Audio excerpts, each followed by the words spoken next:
Next is the posterior triangle. It is a triangular space, okay, that is present on the side of the neck wall. Okay, now it is present on the side of the neck wall and it is directed upwards, and the base is towards the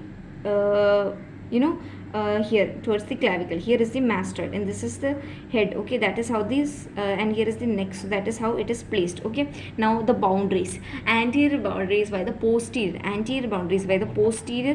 border of sternocleidomastoid. Posterior boundary is by the anterior border of trapezius, and the meeting point forms the apex, and the middle third of the clavicle forms the base. Okay, now roof is formed by investing layer of deep cervical fascia, and investing layer of the deep cervical fascia, which is pierced by cervical nerve, certain cervical nerve, platysma, and great auricular nerve, four cutaneous nerve, great auricular nerve, transverse cervical nerve, supraclavicular nerves, and lesser occipital nerve, and external jugular vein can also be seen in roof. Okay, then comes floor is formed by a gutter shaped muscular part like this.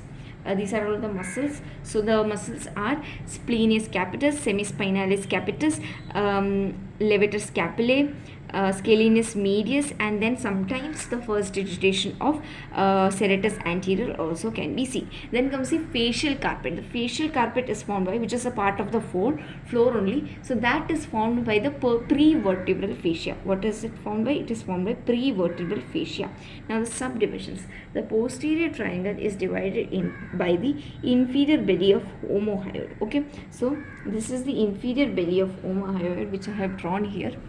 This is dividing the triangle into a large occipital triangle and a small subclavian triangle. Why the names are given so? Because in this you can see the occipital artery, and in this you can see the subclavian artery. Okay, so this contains the occipital artery, is this, which is why this is called occipital triangle, and because see occipital triangle, and this contains subclavian artery, so this is called subclavian triangle. The large upper part occipital triangle, small lower part subclavian triangle. Now you need to draw this diagram and you need to study this. I will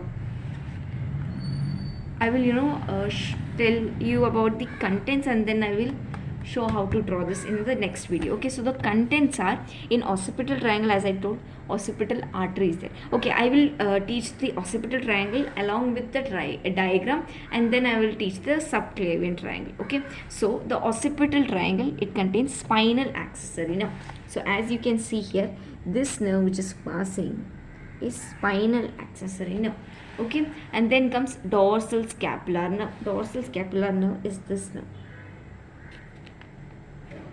Okay, then comes four cutaneous branches. See, as you can see here, you can see supraclavicular nerves, transverse cervical nerve, great auricular nerve, and lesser occipital nerve. Okay, those are the branches. And then comes occipital artery, as you can see, and occipital lymph nodes. Okay, so this is all about the occipital triangle, subclavian triangle, and the parts I'll be explaining in the next video.